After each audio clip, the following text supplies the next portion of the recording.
বিশ্বনবী মুহাম্মাদুর রাসূলুল্লাহ, সকলে বলুন সাল্লাল্লাহু। আল্লাহ নবী মায়ের গর্ভে 6 মাস আব্বাকে হারালেন, 6 বছর বয়সে মাকে হারালেন, 8 বছর বয়সে দাদুজিকে হারালেন। বিশ্বনবীর দাদুজি ইন্তেকাল হয়ে গেলেন 8 বছর বয়সে। দাদুজির ইন্তেকালের পরে বিশ্বনবীর দেখাশোনার দায়িত্ব নিয়েছিলেন চাচা আবু তলেব। আমার দিকে তাকাবেন, এই দিকে না, ওখানে তো আমারে দেখতেছেন, ডাইরেক্ট দেখেন, ভায়া হয়ে দেখবেন কেন? আল্লাহ নবী আবু তলেবের তত্ত্বাবধানে ছিলেন।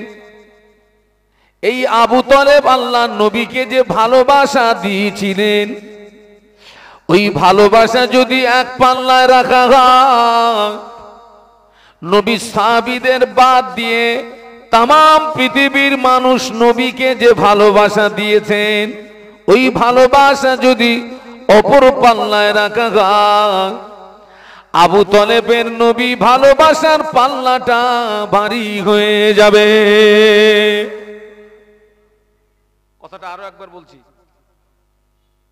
নবীর সাহাবীদের বাদ দিয়ে তাম পৃথিবীর মানুষ নবীকে যে ভালোবাসা দিয়েছেন, ওই ভালোবাসা যদি এক পাল্লায় রাখা হয়, আর নবীর চাচা আবু তলেব আল্লাহর নবীকে যে ভালোবাসা দিয়েছিলেন, ওই ভালোবাসা যদি অপর পাল্লায় রাখা হয়, আবু তলেবের নবী ভালোবাসার পাল্লাটা ভারী হয়ে যাবে। একটু সবাই মিলে বলেন। কিন্তু ওই আবু তলেবের ব্যাপারে নবীর মনে একটা চাপা কষ্ট ছিল। বলুন তো কষ্টটা কি?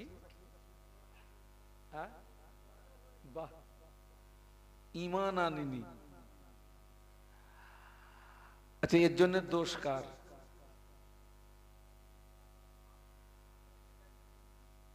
না, দোষটা কার?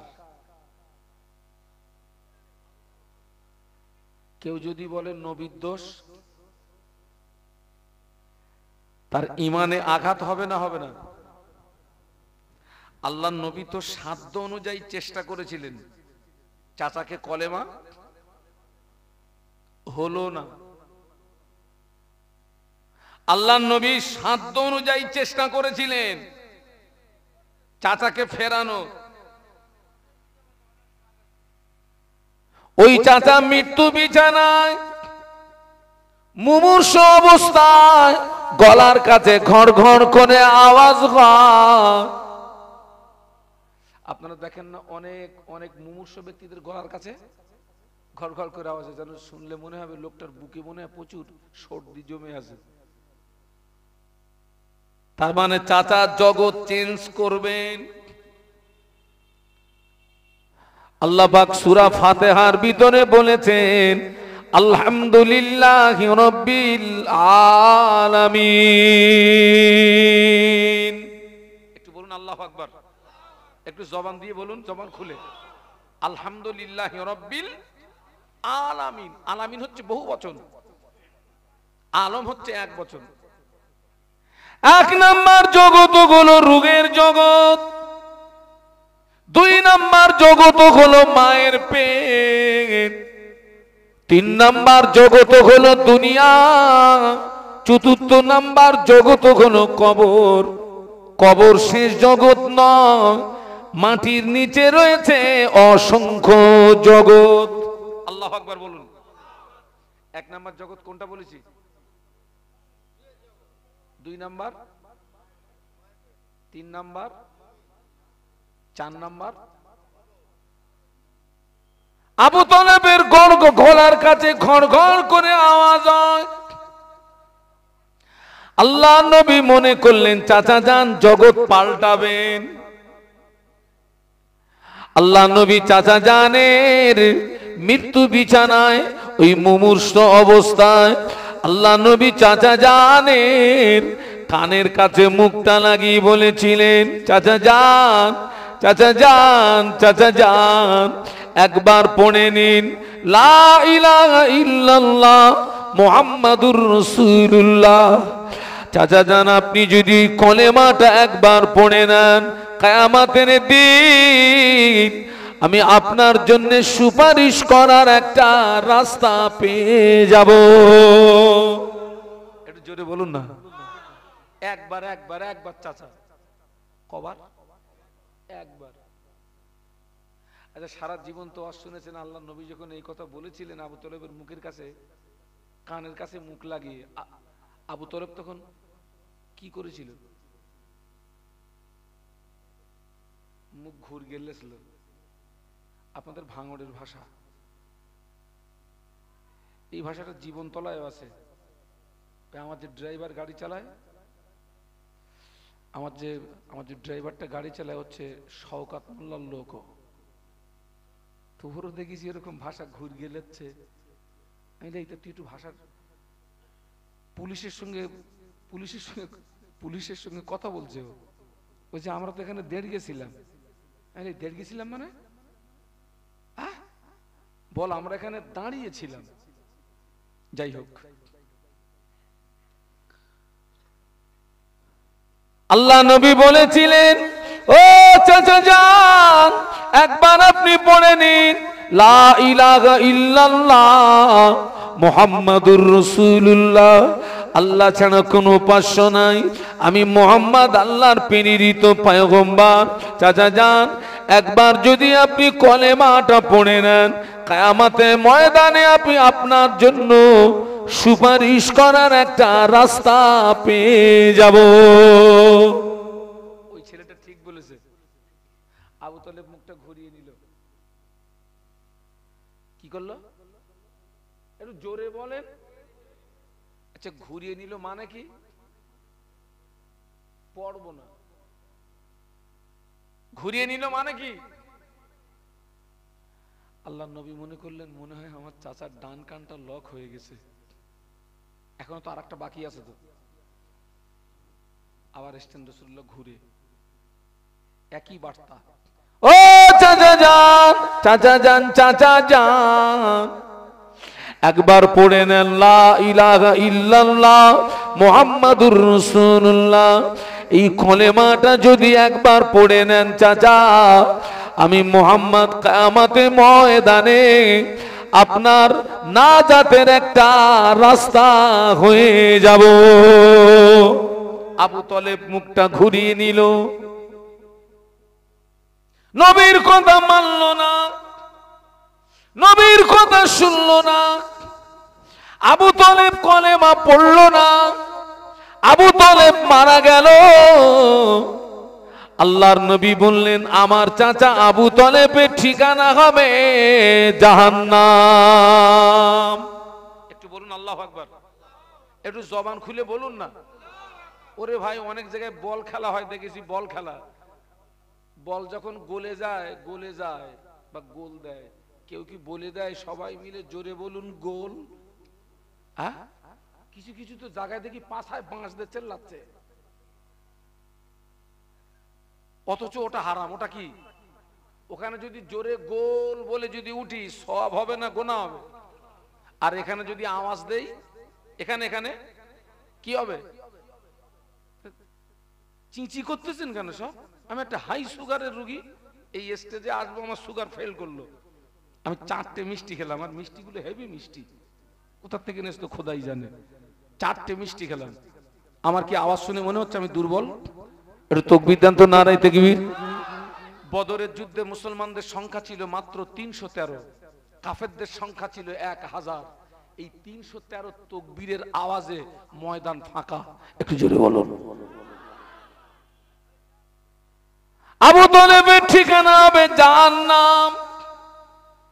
আমি একটু আগে একটা কথা বলে এসেছি, তামাম পৃথিবীর মানুষ নবীকে যে ভালোবাসা দিয়েছেন, ওই ভালোবাসা যদি এক পাল্লায় রাখা হয়, আবু তলেব নবীকে যে ভালোবাসা দিয়েছিলেন, ওই ভালোবাসা যদি অপর পাল্লায় রাখা হয়, আবু তলেবের ভালোবাসার পাল্লাটা ভারী হয়ে যাবে। কিন্তু সেই আবু তলেবের ঠিকানা কোথায় হলো? ভালোবাসা কি কাজ দিল? আল্লাহ নবী বললেন, আল্লাহ পাক আমার চাচাকে জাহান্নামের সবচেয়ে হালকা শাস্তি দেবে। নবীকে ভালোবাসতো বলে ভারী শাস্তিটা দেবে না। আল্লাহ নবীকে ভালোবাসতেন বলে সবচেয়ে হালকা শাস্তি দেবে। ওই শাস্তিটা হলো আবু তলেবের পায়ে দুটি জাহান্নামের জুতো পরিয়ে দেওয়া হবে। জাহান্নামের জুতো পরিয়ে দেওয়ার কারণে আবু তলেবের মাথার ঘিনু টকবক করে ফুটতে থাকবে। বলো আল্লাহু আকবার। একটু জবান খুলে বলো। আচ্ছা ভাই, পায়ে যদি জাহান্নামের জুতো পরিয়ে দেওয়ার কারণে মাথার ঘিনু ফোটে, এ মাঝখান ভালো আছে?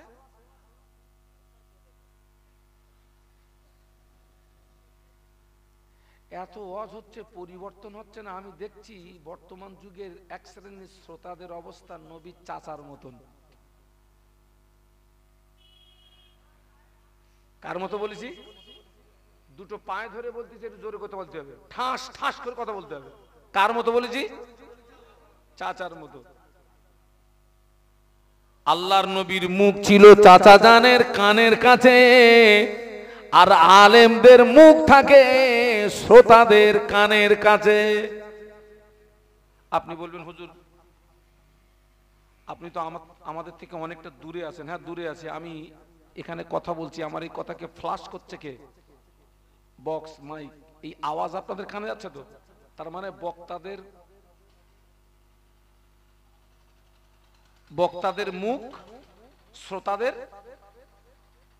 আলেমরা বলে বাবা 5 ওয়াক্ত নামাজ পড়বি, রমজান শরীফের রোজা রাখবি, টাকা থাকলে হজ করবি, টাকা থাকলে যাকাত দিবি, লটারির টিকিটটা কাটবি না, সুদটা খাবি না, গাঁজায় দম দিবি না। লটারির টিকিট কাটবি না, গাঁজায় দম দিবি না, পরে সম্পত্তি জবরদখল করবি না। ওরা নবীর চাচার মতন মুখ ঘুরিয়ে নিয়ে বলছে, হুজুর করব তোমার বাপের কি? এই একদল আছে না নেই? তুই কর, আমার আনেছিস কেন? আবু তলেব মুখ ঘুরিয়ে নেওয়ার কারণে আবু তলেবের ঠিকানা যদি জাহান্নাম হয়, আলেম ওলামাদের কথা শুনে কেউ যদি মুখ ঘুরুঘুরি করে, বেটা ঠিকানা হবে কোথায়? কোথায়? ওটা আমি বলবো না বাপ, আমি বলে মার খাবো।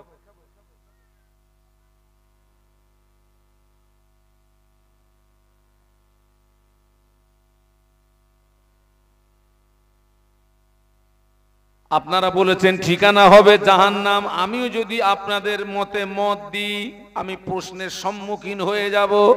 কারণ আপনারাই আমাকে প্রশ্ন করবেন, হুজুর আবু তলেব তো কলেমা পড়েনি। শ্রোতাদের ভিতরে এক অংশ আপনাদের কথা না মানলেও কলেমা পড়েছে না পড়িনি? বলুন বলুন, পড়েছে তো? আর আল্লাহর নবী বলছেন, মান ক্বালা লা ইলাহা ইল্লাল্লাহ ফাদাখালাল জান্নাহ। আল্লাহ নবী বললেন, যে ব্যক্তি একবার কলেমা পড়লো, ওই ব্যক্তি আল্লাহর জান্নাতে প্রবেশ করবে। একটু মহব্বতে বলুন।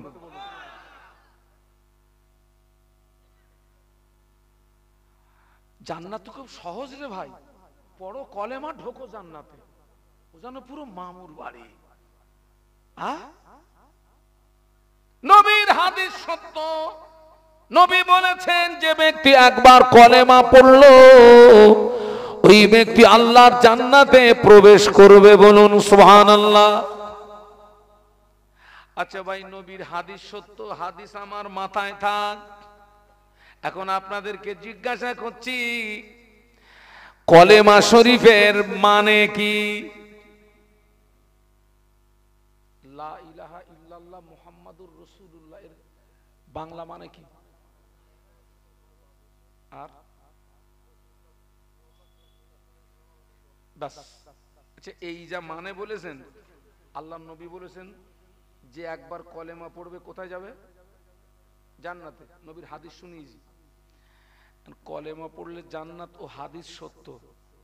আর এই যে কলেমার মানে বলেছেন, কোনো মাবুদ নেই আল্লাহ ছাড়া, হযরত মুহাম্মদ সাল্লাল্লাহু আলাইহি ওয়াসাল্লাম আল্লাহর প্রেরিত পয়গম্বর। কলেমার ভিতরে নামাজ পড়তে হবে, লেখা নেই।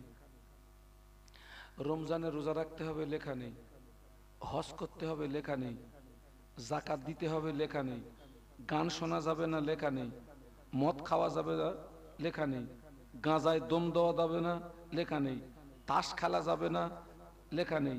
লটারির টিকিট কাটা যাবে না, লেখা নেই। এখন আমি শুধু কলেমাটা পড়বো আর ওই ভালো কাজগুলো করব না, আর ওই খারাপ কাজ থেকে জীবন বাঁচাবো না। কলেমায় জান্নাতে যাওয়া যাবে কেন? আরে আল্লাহ নবী তো বলেছেন যে ব্যক্তি কলেমা পড়লো সে জান্নাতে যাবে। আমাকে একজন দলিল দিচ্ছে, হুজুর কলেমার ভিতরে তো এই কথাগুলো লেখা নেই। না, বলছে ও তো লেখা নেই তো কলেমার ভিতরে। আমি বলি, খোকা, যদি কলেমার ভিতরে নামাজের কথা লেখা নেই বলে তুই নামাজ পড়বি নি, গাজায় দম দেওয়া যাবে না লেখা নেই, তুই গাজায় দম দিবি, ওটা যদি তোর দলিল হয় তুই আমার দলিলটা আগে কেটে দে। কলেমার ভিতরে লেখা নেই বলে তুই মানবি নি, ওটা যদি তোর দলিল হয় তুই আমার দলিলটা আগে কেটে দে। বলে আমি একটা দলিল দিয়েছি, দলিলটা আপনাদেরকে বলবো। আমরা যারা বিবাহিত, বরপক্ষ আগে যায় মেয়ের বাড়িতে, কি তাই তো নাকি? যে মাওলানা সাহেব আমাদের বিয়ে পড়িয়েছিলেন, সাদা কাগজে একটা বায়ান লেখে, অমুক থানার অন্তর্গত অমুক গ্রামের নিবাসী অমুকের পুত্র অমুকের পৌত্র এত টাকা দেনমোহরের পরিবর্তে তোমার সঙ্গে বিবাহ করিতে আসিয়াছে, তুমি উক্ত বিবাহে রাজি হইয়া সাক্ষীদ্বয়ের সম্মুখে আমাকে উকিল নিযুক্ত করো। যেমনটা বায়ান লেখা হয় না, হয় না? ওই বায়ানটা নিয়ে একজন উকিল আর দুজন সাক্ষী কার কাছে যায়? মেয়ের কাছে গিয়ে উকিল বর্ণনাটা শোনায়, শুনিয়ে বলে, মা তুমি বলো আমি কবুল করিলাম। আমাদের সমাজে কিছু মা আছে বলে, হুজুর বলা লাগবে না, ফোনে মিটে গেছে। আর একদল মায়েরা আছে তারা ভালো, একটু ফোঁপিয়ে ফোঁপিয়ে কাঁদে, কবুল বলতে চায় না, পিছন দিক দিয়ে ভাবিরা ধাক্কা মারে, কবুল বলতা না হলে ওরে পাবিনি। ও কবুল বলল, বিয়ে হয়ে গেল, বাড়ি আসলো, এক সপ্তাহ রেস্ট। এক সপ্তাহ পরে ছেলেটা মেয়েকে ডেকে বলছে, শোনো আমি কি তোমাকে বিয়ে করেছি তুমি কি জানো? মেয়েটা চিন্তা করতেছে, আল্লাহ কি পাগল টাগল নাকি? বিয়ে হয়ে গেল, এক সপ্তাহ হয়ে গেল, কত কি হয়ে গেল, এখন আমার বলতেছে আমি তোমার বিয়ে করেছি তুমি জানো, তার মানে কি পাগল? বলছে আমি তো খুব জানি, তুমি আমার স্বামী। বলছে শুধু জানলে হবে না, আজকে থেকে তোমাকে কিছু দায়িত্বের কথা বলছি।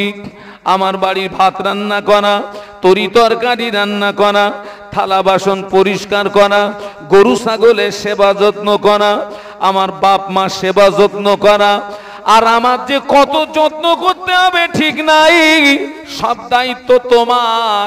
মেয়েটা বলছে উহু, তা হবে না। কেন হবে না? বলে যে একটা বর্ণনা এনে তিনজন এসে আমাকে ওই বর্ণনা শুনিয়েছিল, ওই বর্ণনার ভিতরে তো এই কথাগুলো লেখা ছিল না। এ ঠিক বলছে না ভুল বলছে? এই সেদিন বলিসনি কেন? তখন ভেবে চিন্তে দেখতাম তোর মতন মদ্দা লোকের কবুল বলতাম কিনা। তুই এখন শর্ত লাগাচ্ছিস কেন? তোর বাপের খেদমত করতে হবে, তোর মার খেদমত করতে হবে, তোর 14 গোষ্ঠীর খেদমত করতে হবে, তুই এখন বলতেছিস কেন? সেদিন বলিসনি কেন? ওই বর্ণনার ভিতরে দিসনি কেন? তখন ভেবে চিনতে দেখতাম তোর মতন মদ্দা লোকের কবুল বলতাম কিনা। তুই এখন শর্ত লাগাচ্ছিস? তুই এই দায়িত্ব পালন যদি না করে, ওই বর্ণনার ভিতরে এই কথাগুলো লেখা নেই বলে ওই ভদ্র মহিলা যদি দায়িত্বগুলো মেনে না নেন, ওই ভদ্র মহিলার নসিবে কোনো স্বামী জুটবে নাকি? জুটবে। কলেমা ততই বছর কলেমার ভিতরে নামাজের কথা লেখা নেই, রোজার কথা লেখা নেই, হজের কথা লেখা নেই, যাকাতের কথা লেখা নেই, গান শোনা যাবে না লেখা নেই। এই শীতের সময় অনেক মেলা হয়, মেলায় যাওয়া যাবে না লেখা নেই। ঠিকই, কিন্তু আপনি যেদিন কলেমা পড়েছেন অটোমেটিক ওই দায়িত্বগুলো আপনার উপরে বর্তিয়ে গেল। কলেমা পড়ার পরে নামাজ যদি না পড়েন, কলেমা পড়ার পরে মেলায় যাওয়া যদি বন্ধ না করেন, কলেমা পড়ার পরে লটারির টিকিট কাটা যদি বন্ধ না করেন, কলেমা পড়ার পরে দোঠালা যদি বন্ধ না হয়, শুধু কলেমায় জান্নাতে যাওয়া। আর সবাই মিলে বলুন। তাহলে প্রশ্ন করবেন, হুজুর ওই হাদিস কি হবে?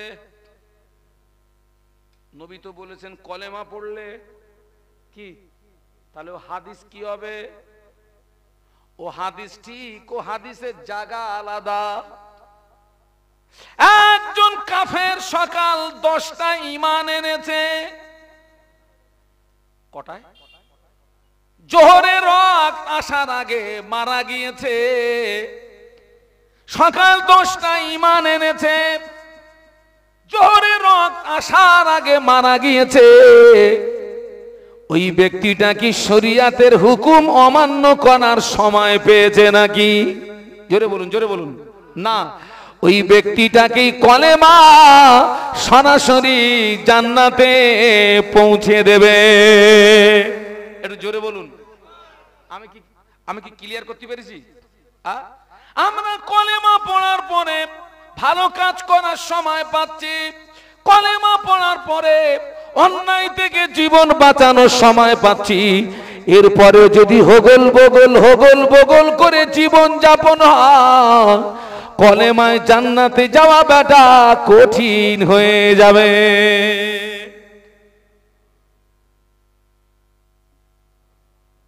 কঠিন হয়ে যাবে।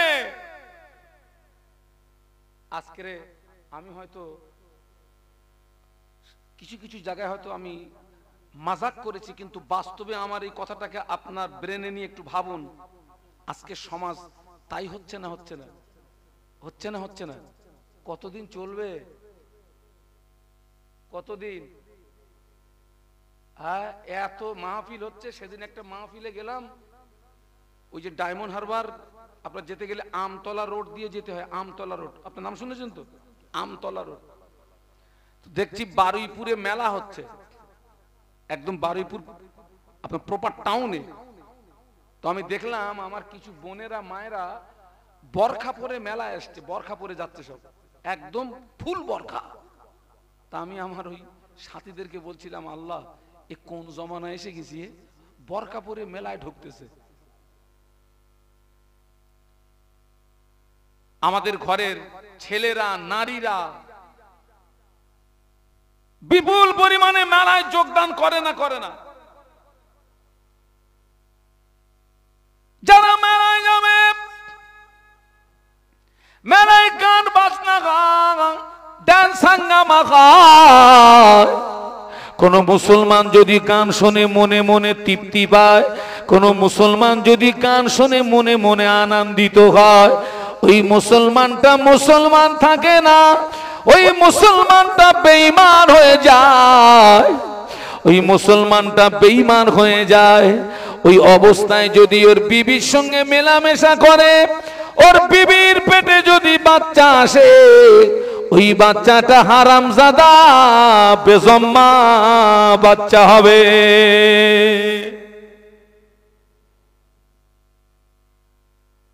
রাগ হচ্ছে নাকি? হলে আমার কিছু করার নেই। আপনি আমার আলোচনা কেটে দেন, আমি উইড্রো করব। কি হচ্ছে সমাজে? কারা যাচ্ছে? কারা? কিসের মুসলমান তুমি? মুসলমান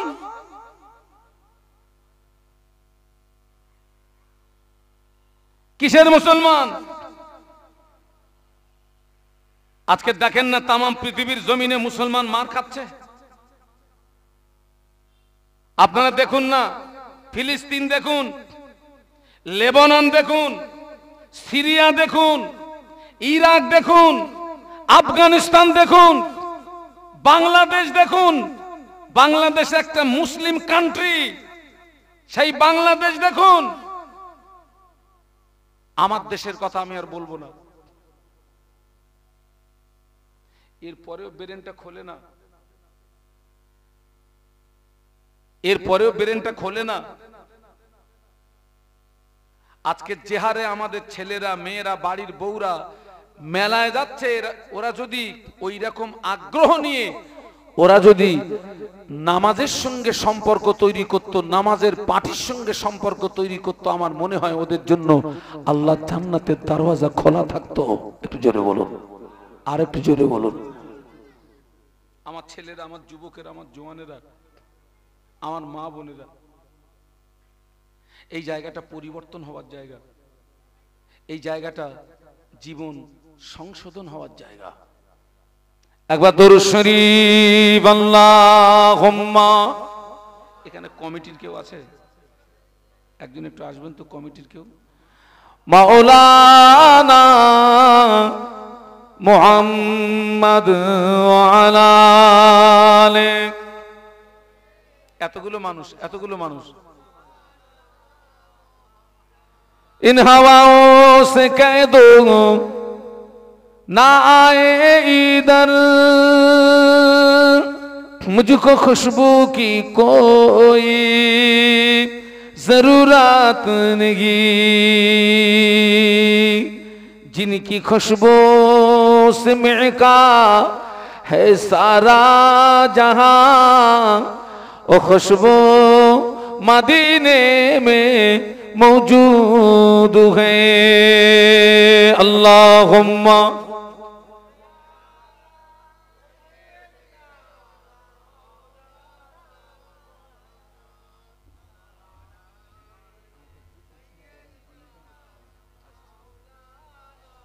माशाल्लाह, একটু কলেমার জিকির লা ইলাহা।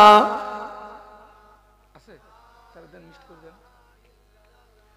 লা ইলাহা ইল্লাল্লাহ মুহাম্মাদুর রাসূলুল্লাহ।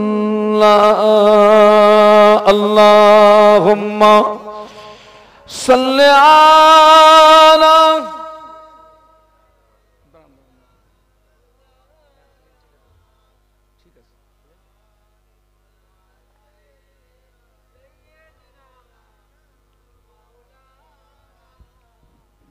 আমার ভাইরা, জওয়ান যুবকেরা, ছেলেরা, বাচ্চারা, মা বোনেরা, এই জায়গাটা হচ্ছে জীবন পরিবর্তন হওয়ার জায়গা, এই জায়গাটি হচ্ছে জীবন সংশোধন হওয়ার জায়গা। বাবা, এখন তো মানুষ সব টপ টপ করে মরে যাচ্ছে। আপনারা একটু খুব ভালো করে লক্ষ্য করে দেখুন, যারা অসুস্থ মানুষ, আল্লাহ পাকের শান, তারা ভালো আছে। সুস্থ মানুষগুলো টপ টপ করে মরে যাচ্ছে। বাস্তব না বাস্তব? সুস্থ মানুষ। আগামীকাল সকালটা জীবিত অবস্থায় সকাল হবে, গ্যারান্টি আছে? আমি এখান থেকে বাড়ি যাব, গ্যারান্টি আছে? আপনি ওই যে বসে আছেন, উঠে দাঁড়াবেন, গ্যারান্টি আছে? আমি আপনাদের শত্রু নই, আমি আপনাদের বন্ধু। আপনারা আমাদেরকে কত ভালোবাসেন, লজ্জায় মাথা হ্যাট হয়ে যায়। আমি এখানে এসছি, কমিটির ছেলেরা আমাদের জন্য নাস্তা আগের থেকে রেডি করে রেখেছে। হুজুর একটু মিষ্টি খান, একটু সিঙ্গাড়া খান, ওই যে আরো সব হাবি জাবি সব কি আছে সব খান। আমি বললাম বাবা আমার কিছু লাগবে না, একটু চা খান। আমি বাবা লাগবে না। কিন্তু তারপর যখন আমার সুগার ফল্ট করলো তখন বললাম বাবা একটু মিষ্টি হয়, আমার একটু মিষ্টি দাও। আবার আমাদের জন্য ভালো মন্দ রান্না হবে, ভালো মাছ খাবে কে হুজুর, হ্যাঁ গরুর গোশত খাবে কে হুজুর। আবার যখন বাড়ি যাব ওই মুঠো করে একটা নজরানা দেবে। আপনারা আমাদের জন্য এত কিছু করলেন, আর আমরা দেখতে পাচ্ছি ইবলিস এক শ্রেণীর মুসলমানের হাত ধরে জাহান্নামের দিকে টেনে নিয়ে যাচ্ছে। আপনি আমার জন্য এত কিছু করলেন, আমি কি পারবো না আপনাকে ইবলিসের হাত থেকে ছিনিয়ে নিয়ে জান্নাতের রাস্তাটা দেখাতে? আপনি আমার জন্য এত কিছু করলেন, এত ভালোবাসা দিলেন। বলুন তো আমাদের আদি পিতার নাম কি? আব্বাজান আল্লাহ পাকের হুকুম অমান্য করেছিলেন কটা? একটা। ইবলিস শয়তান আল্লাহ পাকের হুকুম অমান্য করেছিল কটা? আব্বাজান এটা বলতে হবে, পদস্খলন বলতে হবে, লাজ্জাস বলতে হবে। আব্বাজান আল্লাহ পাকের একটি হুকুম অমান্য করার কারণে জান্নাত থেকে বিতাড়িত হলেন। ও আমার ভাইরা, আব্বাজান আদম আলাইহিস সালাম জান্নাত থেকে বিতাড়িত হওয়ার পরে এত লজ্জিত হয়েছিলেন, এত শর্মিন্দা হয়েছিলেন, লজ্জায় শরমে 40 বছর আল্লাহর আসমানের দিকে মাথা উঁচু করে তাকাননি। একটু বলুন সুবহানাল্লাহ। কত বছর বলেছি? উনি যখন জান্নাত থেকে যখন বিতাড়িত হলেন 40 বছর লজ্জায় শরমে আল্লাহর আসমানের দিকে মাথা উঁচু করে তাকাননি। সব সময় কাঁদতেন, রব্বানা যালামনা আনফুসানা ওয়া ইল্লাম তাগফির লানা ওয়া তারহামনা লানাকুনান্না মিনাল খাসিরিন। আল্লাহ অত্যাচার করেছি নফসির উপরে, জুলুম করেছি নফসির উপরে। আল্লাহ আপনি যদি মাফ না করেন, আপনি যদি ক্ষমা না করেন, আমি আদম ক্ষতিগ্রস্তদের দলভুক্ত হয়ে যাব। আব্বা জানের রোনা জারি, আব্বা জানের চোখের পানি আল্লাহ পাকের দরবারে কবুল হয় না। 300 বছর মতন্তরে 350 বছর রোনা জারি করার পরে ওই মক্কা শরীফের জাবালুর রহমত নামক পাহাড়ের চূড়াতে আমাদের আব্বা জানের দোয়াটা আল্লাহ পাকের দরবারে কবুল হয়ে যায়। এখান থেকে আমাদেরকে শিক্ষা নিতে হবে। আব্বা জান হুকুম অমান্য করেছেন কটা? কেঁদেছেন কতদিন? 300 বছর মতন্তরে 350 বছর। আমরা সেই আদমের সন্তান, তো আমরা আল্লাহর হুকুম অমান্য করেছি কটা? গোনাগাতানি অগণিত। আল্লাহর কাছে কি ক্ষমা চেয়েছি কদিন, কেঁদেছি কদিন। এক্ষুনি যদি মৌত হয়, এই ছেলেরা আমার কথা বুঝতে পারছো না? আজকের রাতে যদি আমার মরণ হয়, আমার অনন্তকালের আখিরাতটা অন্ধকার হবে না আলোকিত হবে? ওরে বেটা, দুনিয়া তো ক্ষণস্থায়ী। এই যে আমরা যা কিছু আনন্দ উৎসব যা করছি, দুনিয়া হচ্ছে একটা ওয়েটিং রুম। এখানে আমরা সামান্য সময়ের জন্য কি করছি? ইন্তজার করছি। মৃত্যুর গাড়ি আসলেই, বলুন, আজরাইলের ডাক আসলেই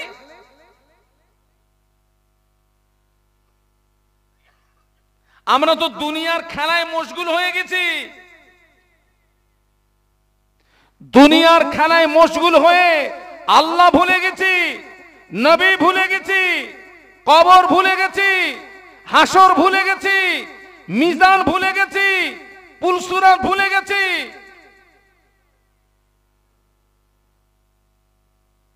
দুনিয়ার খেলায় মশগুল হয়ে গেছে। আপনারা দেখেন না, ছোট ছোট ছেলেরা, ছোট ছোট মেয়েরা, আপনারা প্র্যাকটিক্যালে দেখেছেন কিনা আমি জানি না, দেখবেন ঘরের আনাচে কানাচে খেলা করে। ওদের ভিতরে কেউ আব্বা সাজে, ওদের ভিতরে কেউ মা সাজে, কেউ ছেলে সাজে, কেউ মেয়ে সাজে। গাছের লতা পাতা ছিঁড়ে সবজি বানায়, আর জমিনের ধুলি বালু বলুন তুমুল রান্না হচ্ছে, কয়েক কোটি লোক খাবে। আমি দেখি ফিরে ফিরে, কেউ কাটতেছে, কেউ বাঁচতেছে, কেউ জাল দিচ্ছে, কেউ নাড়তেছে, কয়েক কোটি লোক খাবে। বলুন তোরা কোন খেলায় মশগুল? ওরা দুনিয়ার খেলা। ভাত রান্না হয়ে গেছে, কলার পাতা বিছিয়ে দিয়ে এক মুঠো করে 3 চালের ভাত মেরে দিয়েছে, আর সেই লতা পাতা সবজি ভাতের উপরে দিয়ে দিয়েছে। খেতে যাবে, ওদের ভিতরে রাগারাগি হয়, আমি যাব না তুই যা। ও বলে তুই যাব না আমি যা। ছোট ছোট বাচ্চা, যা হয় তাই হয়, আমি যাব না তুই যা। আর একজন বলে আমি খাবো না তুই খা। ও আমার মায়েরা, ওরা দুনিয়ার খেলায় মশগুল হয়ে গিয়েছে। ওই সময় ওই ছেলেটার আসল পিতা পিছন দিক দিয়ে যদি একবার আওয়াজ দেয়, ও বাবা আব্দুল সালাম, আয় রে বাবা তোর নানুজির বাড়ি যাব। ওকে নানুজির বাড়ির কথা বললে ওই ছেলেটা সাথীদের বলে, ও আমার সঙ্গী সাথীরা, থাকলো তোদের ভাতের হাঁড়ি, চললাম আমি নানার বাড়ি। বাস্তব বললাম না বাস্তব বললাম? ওই মেয়েটার আসল মা একবার যদি পিছন দিক দিয়ে আওয়াজ দেয়, ও মা ফাতেমা, আয় রে মা তোর নানুজির বাড়ি যাব। ওই সময় মেয়েটা সাথীদের বলে, ও আমার সঙ্গী সাথীরা, থাকলো তোদের সবজির হাঁড়ি, চললাম আমি নানার বাড়ি। আল্লাহকে ভুলে গেলে, নামাজ ছেড়ে দিলে, শরিয়াত ভুলে গেলে, দিন ভুলে গেলে, অন্যায়ের ভিতরে ডুবে থাকলে, আজরাইলের যেদিন ডাক আসবে আমাদের কথা হবে, থাকলো তোদের ভাতের হাঁড়ি, চললাম আমি আসল বাড়ি। আসল বাড়ি কোনটা? একটু জোরে বলুন। এই কারা কারা মরবেন না একটু হাত তোলেন তো। হ্যাঁ, যে হুজুর আমার মরণ নেই।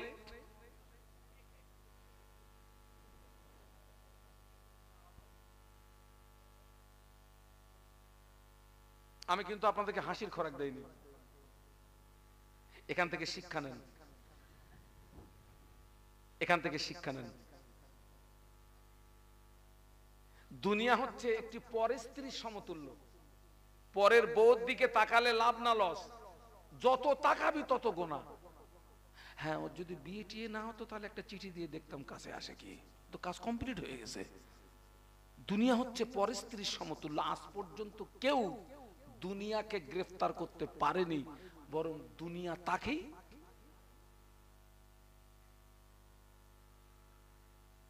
বাদশা জুলকারনাইন একদিন সাথীদেরকে ডেকে ওসিয়াত করলেন, ও আমার সঙ্গী সাথীরা, আমার ইন্তেকালের পরে আমার লাশ যখন গোসল দিবি, গোসল দিয়ে যখন কাপনের কাপড় পরাবি, আমার হাত দুটোকে যেন কাপড়ের ভিতরে দিবি না, আমার হাত দুটোকে কাপড়ের বাইরে বার করে রাখবি। সাথীরা বলে, বাদশা জাহাপানা, জীবনে বহু ওসিয়ত শুনেছি, এমন ওসিয়ত জীবনে শুনি নাই। কেন হাত দুটো কাপড়ের বাইরে বার করে রাখতে বললেন? বাদশা জুলকারনাইন বলেছিলেন, ও আমার সঙ্গী সাথীরা, আল্লাহ আমাকে বিশাল বাদশাহী দান করেছেন, আল্লাহ আমাকে বিশাল বাদশাহী দান করেছেন, কিন্তু আমার মরণের পরে আমি তামাম পৃথিবীর মানুষকে শিক্ষা দিয়ে যেতে চাই। আল্লাহ আমাকে এত বাদশাহী দেওয়ার পর আমি মরণের পরে খালি দুটো হাত ছাড়া পৃথিবীর কোন সম্পদ কবরে নিয়ে যেতে পারলাম না। বাস্তব না বাস্তব? আমরা এই যা হাফাহাফি করতেছি কিসের জন্য? হ্যাঁ, আমার তো সময় সময় মনে হয় কেউ যদি আমার একটা হেলিকপ্টার কিনে দিত, মানে চার চাকায় দুটো জলসার বেশি টাইম মেনটেনেন্স করা যায় না, বড় গাড়ি কিনে হচ্ছে না। মানে দেখা যাচ্ছে এখানে মাহফিল, তো এই ডেটে মাহফিল আসছে মুর্শিদাবাদ, কোথায় ভাঙড়ার কোথায় মুর্শিদাবাদ, আমি যাব কি করে? আজকের এখানে মাহফিল, আবার সেই ডেটে মাহফিল আসছে মালদা, আমি এখান থেকে মালদা যাব কি করে? আগে যে গাড়ি চাপতাম ছোট গাড়ি, ওটারে বিক্রি করে দিয়ে আল্লাহ একটা বড় গাড়ি দিল, সে ওতেও হচ্ছে না। তো ওই জন্য মনে হচ্ছে কেউ যদি একটা হেলিকপ্টার কিনে দিত আমার পক্ষে একটু সুবিধা হতো। আরো চাই, আরো চাই। জেনে রেখে দেবেন, আদম সন্তানের পেট কবরের মাটি ছাড়া ভরবে না। আরো চাই, আরো চাই। বাস্তব না অবাস্তব? কবরের মাটি ছাড়া আদম সন্তানের পেট ভরবে না। একজনকে যদি এক জমিন সমপরিমাণে সোনা দেওয়া হয়, তার আকাঙ্ক্ষা কি হবে? আর একটা আবার দিলি, আর একটা, আর একটা, লাফাচ্ছে, আরো চাই। আর এই আরো চাইতে গিয়েই কিন্তু আমরা অন্যায়ের সঙ্গে জড়ে গেছি, তাই না ভাই? আগে আমি দূরে দাঁড়াতে মাহফিলে গেলে মহিলাদের কাছে দোয়া চাইতাম, ভাবিদের কাছে দোয়া চাইতাম, চাচিদের কাছে দোয়া চাইতাম। ভাবিরা, চাচিরা, আজকের আমার মাহফিল, আজকের আমার মাহফিল রাজস্থানে আজমির শরীফে আমার মাহফিল। ও ভাবিরা, চাচিরা, আমার জন্য দোয়া করবেন, আল্লাহ যেন আমার ইজ্জত বাঁচায়। আমি মাহফিলে চলে গেলাম হায়দ্রাবাদ, মেয়েদের কাছে দোয়া চাই, মায়েরা, বোনেরা, আমার জন্য দোয়া করবেন, আল্লাহ যেন আমার ইজ্জত বাঁচায়। আমি চলে গেলাম আহমেদাবাদ, ওরা আমাকে মাহফিলে নিয়ে গেল। আমি মায়েদের কাছে দোয়া চেয়েছিলাম, মায়েরা দোয়া করবেন, আল্লাহ যেন আমার ইজ্জত বাঁচায়। মনে প্রশ্ন আসতে পারে, হুজুর আপনি মায়েদের কাছে দোয়া চাইলেন কেন? দোয়া কবুলিয়াতের এক নাম্বার শর্ত হলো হালাল রুজি খাওয়া। একটু সুবহানাল্লাহ বলেন। দোয়া কবুলিয়াতের এক নাম্বার শর্ত কি বলেছি? আমার চেয়ে আমার বাড়ির লোক বেশি হালাল খায়। দাঁড়িয়ে রয়েছে তো, ওরা তো সব দেখতে পাচ্ছে, তো ফাঁকা রয়েছে। আগে আসতে বলবো? আচ্ছা, আপনারা কি কথাটা শুনতে পেয়েছেন না পাননি? তাহলে আমার কি আবার বলতে হবে? যতটা আসেন মুরব্বী, একটু আসেন দিন মুরব্বী, আগে আসেন। স্টেজ উঁচু হয়ে গেছে সব, নাকি ঘাড় ব্যথা করতেছে সব। আগে আসেন, আরো আসেন, যতটা আসার মতন একদম পুরো পাকিস্তানের বর্ডারে আসেন, আসেন। আর একটু কলেমার জিকির, লা ইলাহা ইল্লাল্লাহ। জবান খুলে, জবান খুলে। এই ছেলেরা ফাঁকি মেরো না, জোরে জোরে পড়ো, লা ইলাহা ইল্লাল্লাহ।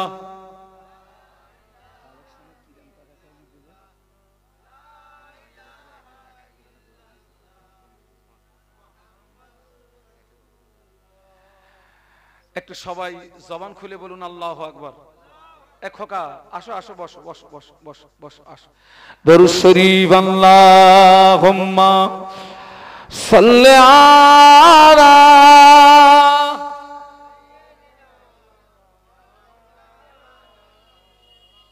ওয়া আলা আলি।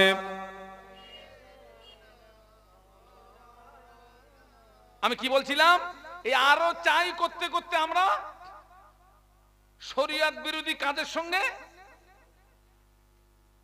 আগে আমি দূরে মাহফিলে গেলে মেয়েদের কাছে দোয়া চাইতাম, কারণ দোয়া কবুলিয়াতের এক নম্বর শর্ত হলো হালাল রুজি খাওয়া। আমার চেয়ে আমার বাড়ির লোক বেশি হালাল খায়, কারণ আমার টাকার মধ্যে যদি হারামি থাকে ওটা আমার জন্য হারাম, আমার বিবির জন্য হালাল। মনে করুন আজকের এখানে মাহফিলে আমি বাড়ি থেকে এসেছি, বিবির সঙ্গে বলে এসেছি অমুক জায়গায় মাহফিলে যাচ্ছি। এখন মাহফিল করিনি, ডাকাতি করে বাড়ি গিয়েছি। আমার বিবি মনে করবে হুজুর হজ করে বাড়ি এসেছে, ওই মালটা আমার জন্য হারাম, আমার বিবির জন্য হালাল। এই জন্য আমি মেয়েদের কাছে দোয়া চাইতাম, এখন আর মেয়েদের কাছে দোয়া চাই না। এখন দূরে মাহফিলে গেলে নিজে নিজে দোয়া করি, যা হয় হবে, নসিবে যা হয় হবে। তবে মেয়েদের কাছে আর দোয়া চাইবো না, কারণ এখন সমাজে দেখছি পুরুষদের চেয়ে অধিকাংশ মহিলারা ডবল হারামখোর। এই ঠিক বলছি না ভুল বলেছি? ওই জন্য এখন আর মেয়েদের কাছে দোয়া চাই, যা পারি একা একা করি, যা হয় হবে। আরো চাই, আরো চাই, আরো চাই, আরো চাই। এই আরো চাইতে গিয়ে আমরা সুদের ভিতরে ডুবে গেছি। আরো চাইতে গিয়ে লটারির টিকিট এখন তো পুরো জায়েজ হয়ে গেছে বাবা, বলুন নাউজুবিল্লাহ। মাথায় টুপি দিয়ে আয়সা বড় দাঁড়ি রেখে মাল আর টিকিট বিক্রি করতেছে। ওরে মনে হচ্ছে কুড়ুলতে কুপুই ওর। মুসলমানের কলঙ্ক। বাস্তব বলছি না বেশি বলছি? মাথায় টুপি দিয়ে দাঁড়ি রেখে টিকিট বিক্রি করতেছে।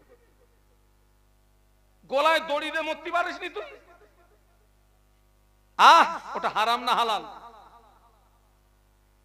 জোরে বলুন, কিরাম হারাম? পুরো হারাম। 10 টাকায় 13 লাখ, 13 টাকায় 36 লাখ। যদি বাঁচতে চাস তো জোন খেটে খা, আল্লাহর রহম হবে। টিকিট খোরের নামাজ কবুল হয় না, টিকিট খোরের দান খয়রাত কবুল হয় না, টিকিট খোরের তাসবিহ তেলাওয়াত কবুল হয় না। টিকিট খোর যদি বিনা তওবায় মারা যায়, কিয়ামত পর্যন্ত কবরের আগুন বন্ধ হবে না। শুধু খোরের নামাজ কবুল হয় না, শুধু খোরের রোজা কবুল হয় না, শুধু খোরের দান খয়রাত কবুল হয় না, শুধু খোর যদি বিনা তওবায় মারা যায়, কিয়ামত পর্যন্ত কবরের আগুন বন্ধ হবে না। আল্লাহ আমাদেরকে হেফাজত করেন, বলুন আমিন, বলুন আমিন। ছেলেরা এখনো সময় আছে, তো নিঃশ্বাসটা জারি আছে, তওবা করে ফিরে আয়, तौबा करे फिर आए। सांस जब तक जारी है तौबा की दरवाजा तब तक खुला हुआ है, सांस बंद हो जाएगा तौबा की दरवाजा भी बंद हो जाएगा। ये सांस का कोई गारंटी नहीं है, अभी जारी है, थोड़ा बाद रुक जाएगा, कोनो गारंटी नहीं। আমরা ভুল করছি, ফিরে আসুন, তওবা করুন। আবার বলছি, শুনে রেখে দেন, বান্দার গুনাহ যদি হয় আসমান পর্যন্ত, আল্লাহ পাকের ক্ষমা আরশে আজিম পর্যন্ত। একটু জোরে বলা যাবে? বান্দার গুনাহ যদি হয় আসমান পর্যন্ত, আল্লাহ পাকের ক্ষমা আরশে আজিম পর্যন্ত। তবে সেই ক্ষমাটা, তওবাটা আজকের না কালকের? আজকের, কারণ কালকে তো জ্যান্ত অবস্থায় সকাল হবে, গ্যারান্টি নেই রে বাবা। আব্বা মা ছেলে মেয়ে একসঙ্গে খাওয়া দাওয়া করে সব ঘুমিয়েছে, সকালবেলা উঠে দেখতেছে বাপ মরে পড়ে রয়েছে। হয়েছে না হয়নি? তাহলে ফিরে আসুন, যা হওয়ার হয়ে গেছে, এই পর্যন্ত স্টপ করো। এটা হচ্ছে বুদ্ধিমানের পরিচয়। উত্তম গুনাহগার ওই ব্যক্তি যে গুনাহ করে তওবা করে। উত্তম গুনাহগার ওই ব্যক্তি যে গুনাহ করে কি করে? তওবা করে।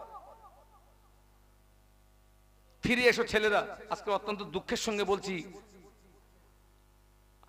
অধিকাংশ জওয়ান যুবকগুলো নামাজ পড়ে না।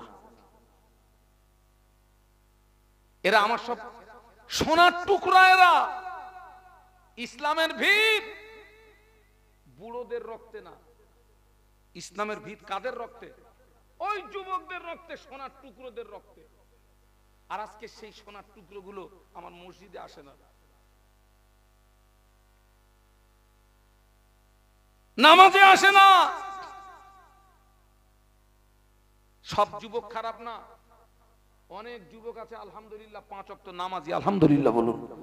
অনেক যুবক আছে, তবে খারাপের সংখ্যাটা বেশি। সর্বনাশ হচ্ছে মোবাইলে। ওই যে কি একটা ফায়ার বেরিয়েছে না, কি পাবজি 24 ঘন্টা টিপতেছে, কি যে মজা পায় ওতে। হ্যাঁ, ওই সময়টা আল্লাহর ইবাদতে দে, ওই সময়টা আল্লাহ বিল্লাহ কর, আল্লাহকে ডাক। বাঁচাতে পারে কে? একটু জবান খুলে বল না বাবা। মারতে পারে কে?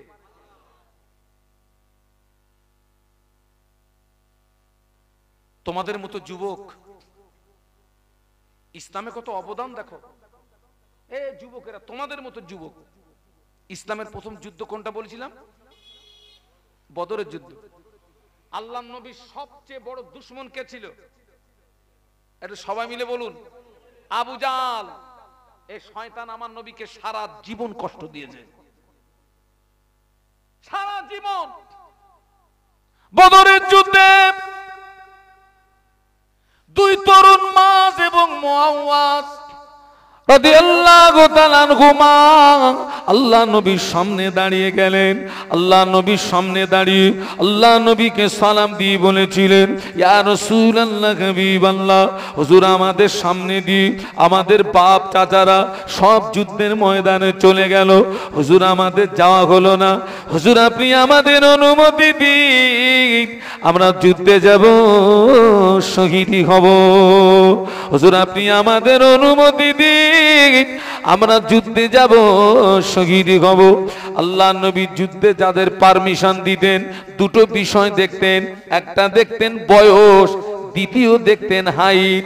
এই দুটো বিষয় লক্ষ্য করতেন, বয়স দেখতেন, হাইট দেখতেন। কোন সাহাবী হাইটে শর্ট হয়ে যাচ্ছে, হাদিস শরীফের ভিতরে এসেছে ওই সাহাবীরা যেখানে মাপ হতো ওই জায়গাটায় গিয়ে পায়ের আঙ্গুলের উপরে ভর দিয়ে পায়ের গুড়মুড়িটা উঁচু করে নিজের শরীরের হাইটটাকে বাড়িয়ে দিতেন, যাতে যুদ্ধের পারমিশন পেয়ে যাই। একটু বলো না সুবহানাল্লাহ।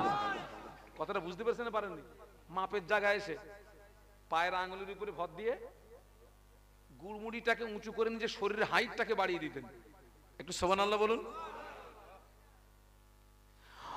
ওই বদরের ময়দানে মাজ এবং মুআওয়াজ তোমাদের মতো তরুণ, মাজ মুআওয়াজ আল্লাহ নবীকে সালাম দিয়ে বলেন, ইয়া রাসূলুল্লাহ, ইয়া হাবিবাল্লাহ, হুজুর আপনি আমাদের অনুমতি দিন, আমরা যুদ্ধে যাব, শহীদ হব।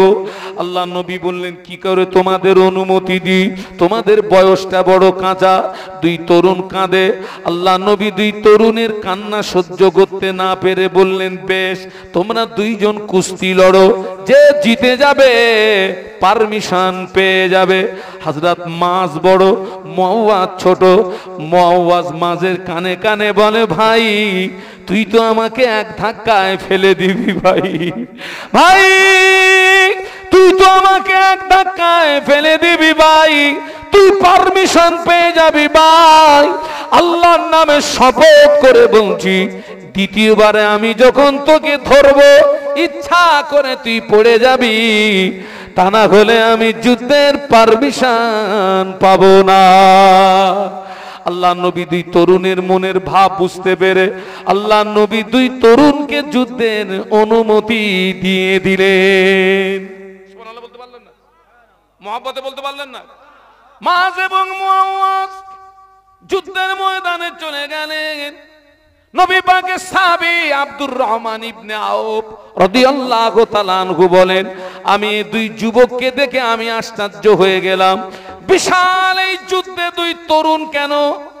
হযরত আব্দুর রহমান ইবনে আউফ বলেন, আমি আশ্চর্য হয়ে গেলাম, বিশাল এই যুদ্ধে দুই তরুণ কেন? ওই দুই তরুণ গুটি গুটি পায়ে হেঁটে আব্দুর রহমান ইবনে আওফ রাদিয়াল্লাহু আনহুকে সালাম দিয়ে বলেন, চাচা যান আমরা মদিনার আনসারের ছেলে, চাচা যান আমরা মদিনার আনসারের ছেলে। ও চাচা যান, আমরা শুনেছি আবু জাহাল নবীকে সবচেয়ে বেশি কষ্ট দিয়েছে। ও চাচা যান, আপনি একটু আমাদেরকে দেখিয়ে দেন আবু জাহাল কোনটা। আমরা বাড়ি থেকে নিয়াত করে এসেছি, হয় আবু জাহালকে মারবো, তা না হলে আমরা মরবো। হয় আবু জাহালকে মারবো, তা না হলে আমরা মরবো। যুদ্ধের ময়দান ছেড়ে পালাবো না। জোরে বলতে পারলেন না? মহব্বতে বলতে পারলেন না? বদরের যুদ্ধে কাফেরদের নেতৃত্ব দিচ্ছে আবু জাহাল। মদিনা উড়িয়ে দেবো, দিন মিটিয়ে দেবো, মুহাম্মদকে মিটিয়ে দেবো। 1000 সৈন্য নিয়ে নেমেছে। যে আবু জাহালের ভয়ে মক্কার মানুষরা থরথর করে কাঁপতো। মাত্র 2 তরুণ খোঁজ নিচ্ছে, হুজুর ওই শয়তান কোনটা একটু দেখিয়ে দেন, আমার নবীর সবচেয়ে বেশি কষ্ট দিয়েছে। আমরা 2 জন বাড়ির থেকে নিয়ত করে এসেছি, হয় ওরে মারবো নইলে মরবো। নিয়ত করে এসেছি যুদ্ধের ময়দান ছেড়ে পালাবো না। একটু জোরে বলুন, একটু জোরে বলতে পারলি না?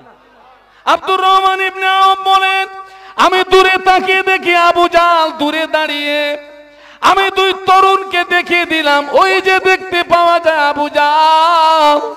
আব্দুর রহমান ইবনে আওফ বলেন, আমি নজর করে দেখতে পেলাম 2 তরুণ সিংহের মতো গর্জন করে ছুটে গিয়ে আবু জাহালকে ঘিরে ফেলেছে। আবু জাহালকে ঘিরে ফেলে 2 তরুণ তলোয়ার চালায়, আবু জাহালও পাল্টা তলোয়ার চালায়। 2 তরুণ তলোয়ার চালায়, আবু জাহালও পাল্টা তলোয়ার চালায়।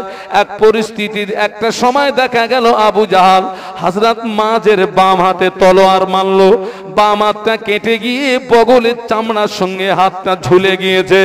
হযরত মাঝ ডান হাত দিয়ে তলোয়ার চালাচ্ছেন, ডান হাত দিয়ে তলোয়ার চালাচ্ছেন ঠিকই, কাটা ঝোলা হাতটা সামনে ডিস্টার্ব করছে বলে হযরত মাজ রাদিয়াল্লাহু আনহু নিজের কাটা হাতটা পায়ের নিচে চাপ দিয়ে আল্লাহু আকবার বলে একটা হুঙ্কার দিয়ে নিজের কাটা হাতটাকে ছিঁড়ে ফেলে দিয়ে ডান হাতে তলোয়ার দিয়ে আবু জাহালকে জাহান্নামের টিকিট কেটে পাঠিয়ে দিয়েছে।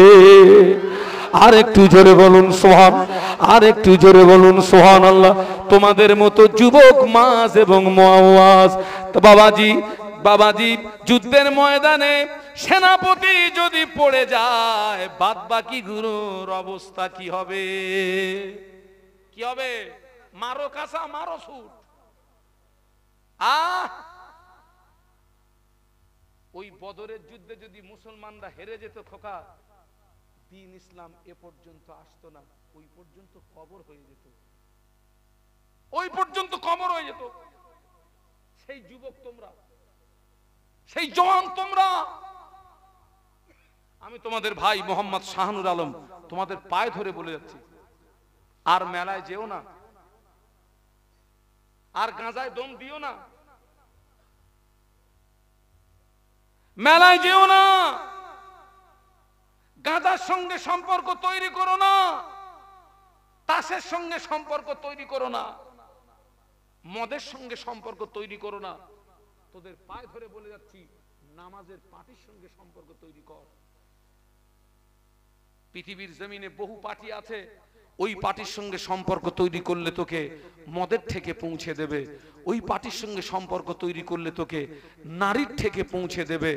আল্লাহর নামের শপথ করে বলছি, তুই যদি নামাজের পার্টির সঙ্গে সম্পর্ক তৈরি করতে পারিস, ওই নামাজের পার্টি তোকে জান্নাতের দরওয়াজায় পৌঁছে দেবে। আরো জোরে বলুন, আর একটু মহব্বতে বলুন। এই যেখানে মাহফিল হচ্ছে, আমরা এসেছি, আপনারা কি খুশি না বেজার? আমি যদি কিছু চাই আপনারা কি দেবেন? কথা বলে না। আমি যদি টাকা চাই দেবেন? চুপ করে আলহামদুলিল্লাহ। ওইরকম কিছু একটা বল বা, আমার তো ভয় লাগে। আগামী বছরেই মাহফিল হবে, আবার ওয়াজ নসিহত হবে, কোরআনের কথা হবে, হাদিসের কথা হবে, আল্লাহ আল্লাহ নবীর কথা হবে। বেটা কে আছো তোমাদের ভিতরে 1 নম্বরে 2000 টাকার ওয়াদা করতে পারো যে হুজুর আগামী বছর মাহফিল হবে, আমি 1 নম্বরে 2000 টাকার ওয়াদা করছি। যে আগে হাত তুলবে ওর জীবনটা ধন্য, কারণ তারপরে যত মানুষ দেবে ওকে অনুসরণ করবে, ওরা জিয়েদের সওয়াব পাবে, ওকে অনুসরণ করার কারণে সমপরিমাণে সওয়াব ওই ব্যক্তি হকদার হয়ে যাবে। একটু সুবহানাল্লাহ বলো না, একটু মহব্বতে বলুন। কই সে আনারুল ভাই? আনারুল ভাই কই? এখানে নেই, বাইরে আছে। আলহামদুলিল্লাহ 1 নাম্বার আনারুল মোল্লা, 1 নাম্বার। আলহামদুলিল্লাহ। আল্লাহ কোরআনে বলেছেন অখলাকনাকুম আজওয়াজা, আল্লাহ জোড়া জোড়া বড় পছন্দ করে। ওই 2 নম্বরে কে আছেন? 2000 জোড়া হবেন। আর একজন কি নাম? জমাত আলী মোল্লা। খোকার তাকবীর দে তো, নারায়ে তাকবীর। তোরা এত 3.5 তাকবীর দিলি বাপ, আমি তো 3.5 হুজুর না, একটু 8টার মতো তাকবীর দে না, নারায়ে তাকবীর। হ্যাঁ একটু জোরে বলো না, নারায়ে তাকবীর। দাতাগণ বলো জিন্দাবাদ। আল্লাহ পাক আপনার বান্দা থাকতে পারে না, আমার 2 ভাই 2000 করে ওয়াদা করেছেন। আল্লাহ পাক আমার ভাইদের ওয়াদা কবুল করুন, আমার ভাইদের মনের আশা পুরা করুন। আল্লাহ পাক এই দানের ওসিলায় আমার ভাইদের মরণের আগে একবার দিদারে কাবা, একবার দিদারে মদিনা যাওয়ার মতো তৌফিক দিন বলুন আমিন। তাকবীর দেন, নারায়ে তাকবীর। মাগরিবের ফরজ নামাজ ক রাকাত?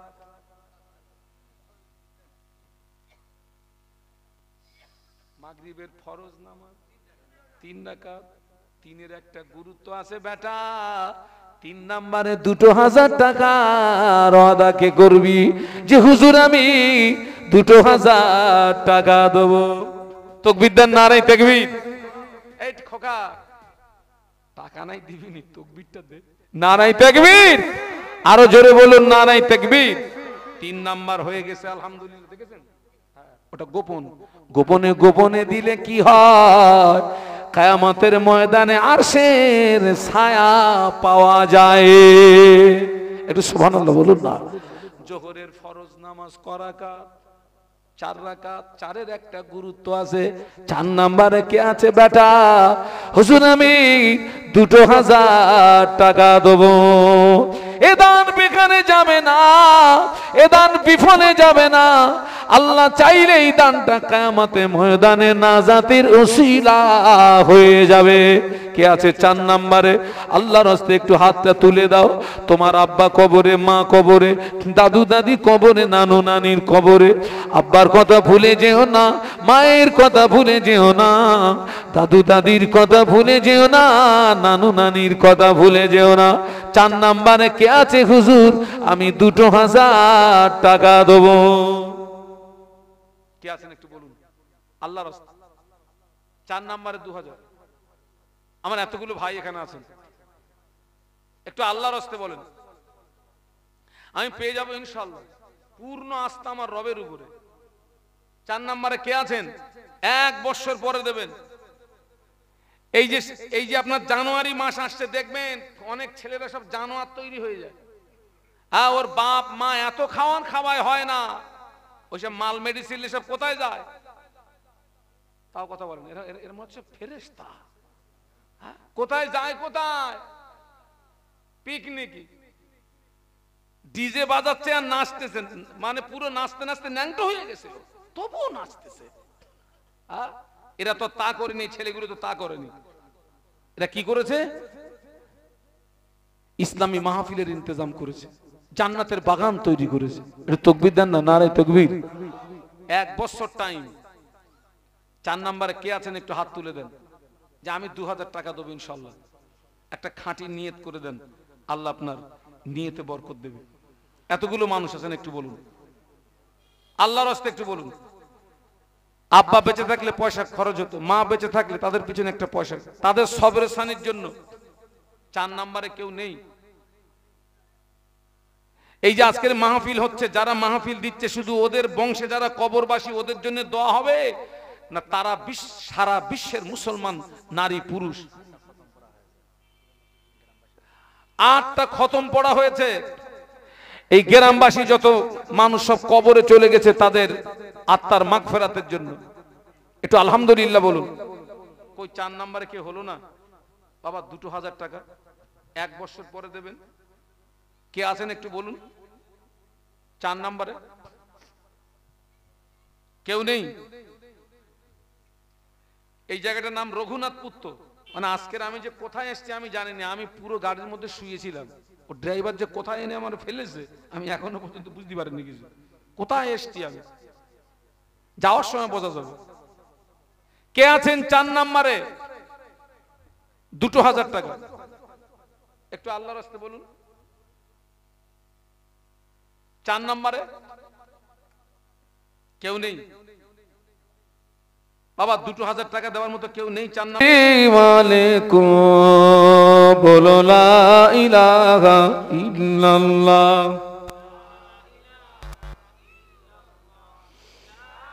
লা ইলাহা ইল্লাল্লাহ মুহাম্মাদুর রাসূলুল্লাহ। আল্লাহুম্মা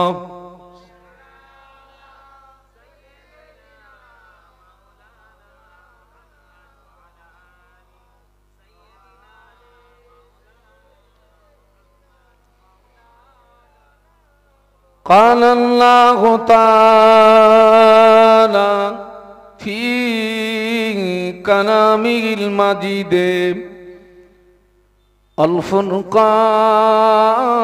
الفرقان الحميد.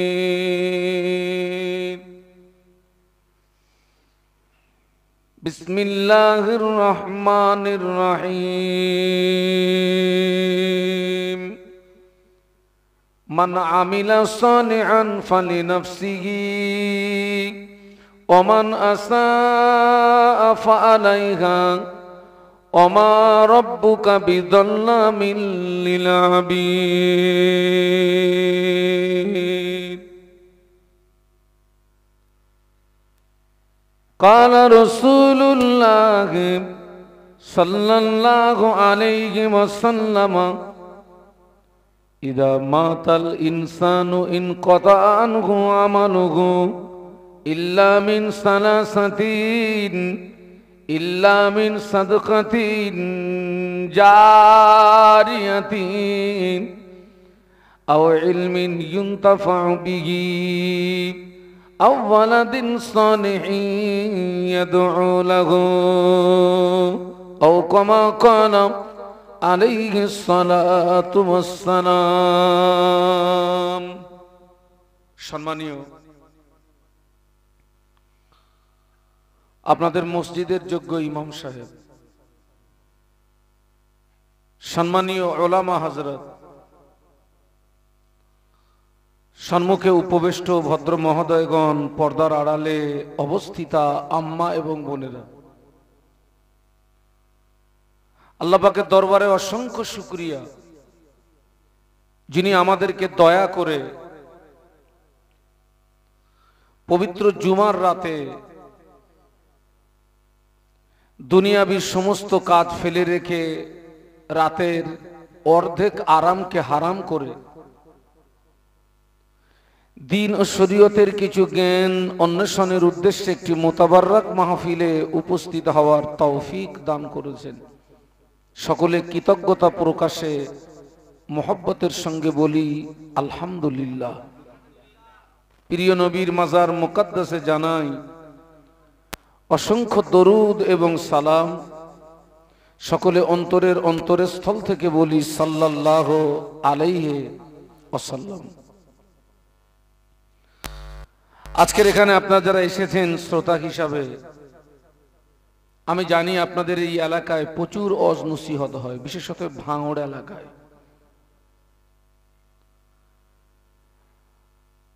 আমার জীবনে কোনো একটা সময় এমনও গেছে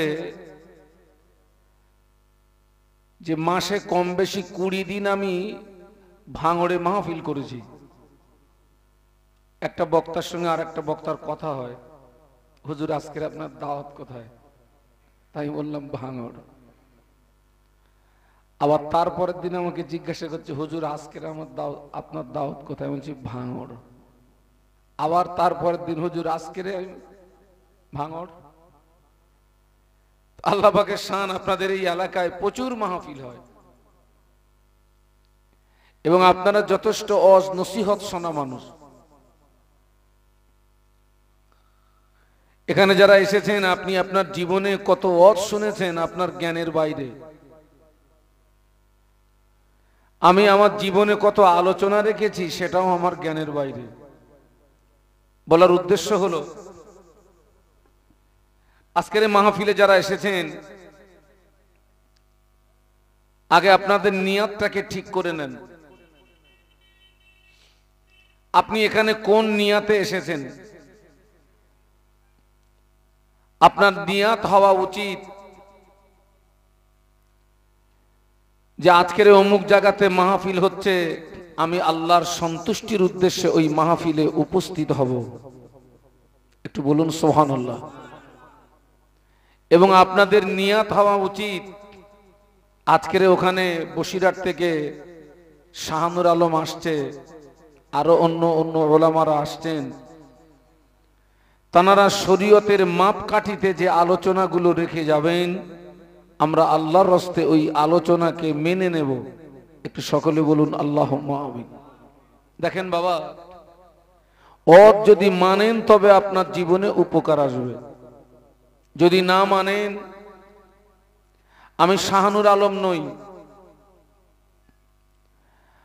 আপনারা যদি ওয়াজ না মানেন, খোদ কাবা শরীফের ইমামকেও যদি দাওয়াত করেন, কাবা শরীফের ইমাম ঘন্টার পরে ঘন্টা আলোচনা রাখলেন, আপনি শুনলেন কিন্তু মানলেন না, কাবা শরীফের ইমামের জবানের ওয়াজ শুনেও আপনার জীবনে কোনো উপকার বলুন আসবে না। আমি শাহানুর আলম নই, কাবা শরীফের ইমাম নয়। আপনাদের মসজিদের যিনি ইমাম সাহেব আছেন, জুমার দিনে 20 মিনিট আধা ঘন্টার একটা আলোচনা রাখেন না? রাখেন না? কম বেশি সব মসজিদে হয়।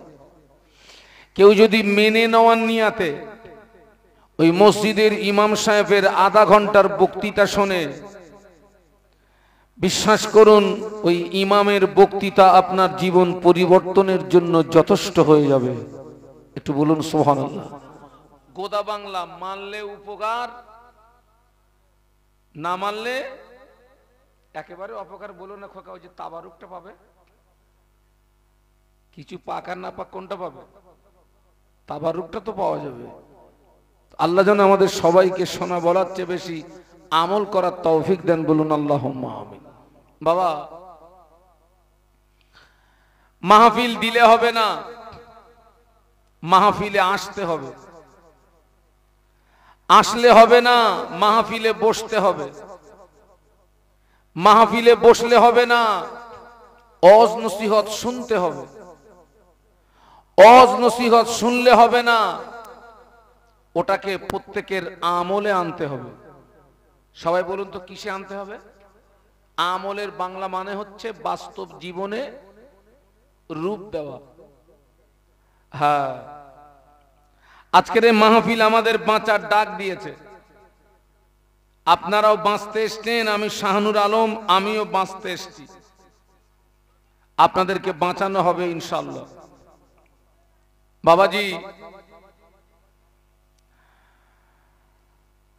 আমার ফুরফুরা শরীফের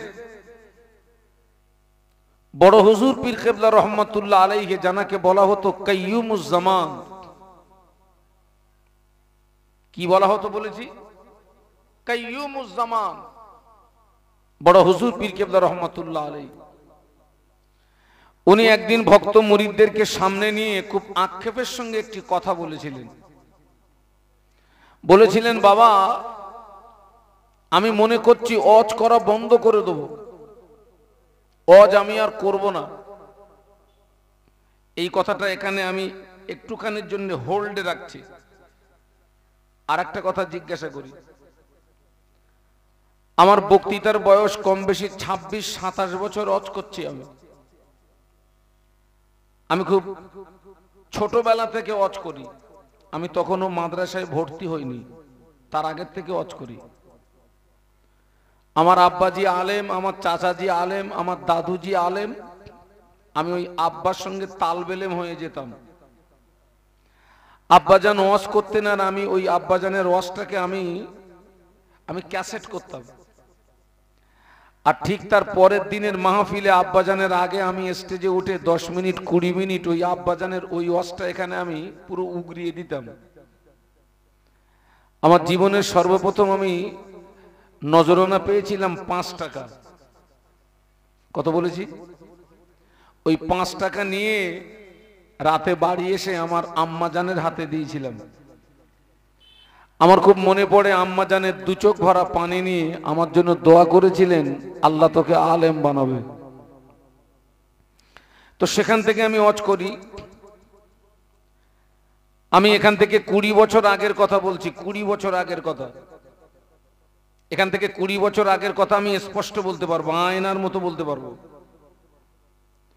এখান থেকে 20 বছর আগে বাবা এত মাহফিল হতো না। ঠিক বললাম না ভুল বললাম? এখান থেকে 20 বছর আগে এত মাহফিল হতো না, হতো তবে সংখ্যায় অনেক কম, অনেক কম। এবং এখান থেকে 20 বছর আগে এত হুজুরও পাওয়া যেত না। তখন হুজুরের সংখ্যা ছিল কম, মাহফিলের সংখ্যা ছিল কম, কিন্তু ওই সময় পরিবর্তনের সংখ্যা ছিল বেশি। একটু সুবহানাল্লাহ বলেন। আর এখন মাহফিল বেড়ে গেছে, হুজুর বেড়ে গেছে, তারপরে সেন্টেন্সটা কি? পরিবর্তন কমে গেছে। এটা সত্য না মিথ্যা?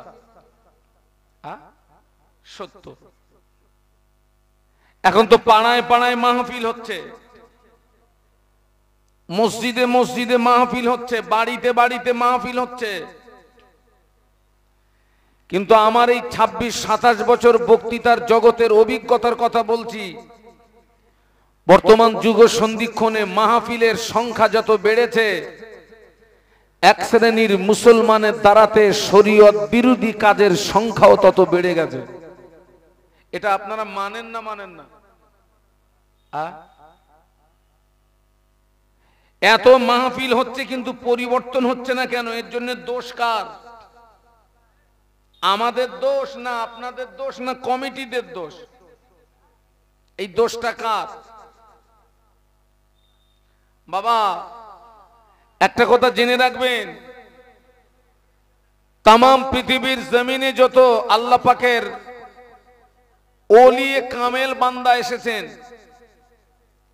পীরে কামেল এসেছেন, কোন আল্লাহর ওলিয়ে কামেল বান্দার ক্ষমতা নাই কোন মানুষকে হেদায়েত করে দেওয়ার। আছে? আর একটু উপরে উঠছি,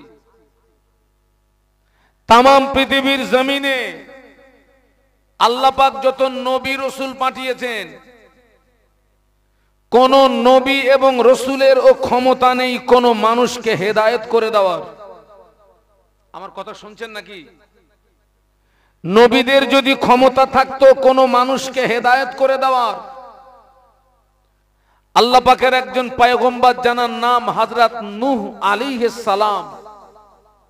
কি নাম বলেছি? নূহ আলাইহিস সালাম। ওনার ছেলের নাম হচ্ছে কেনান। আপনারা ওয়াজে শুনেছেন না? ওই নূহ নবীর ছেলে কেনানের ঠিকানা জান্নাত না জাহান্নাম? একটু সবাই মিলে বলুন।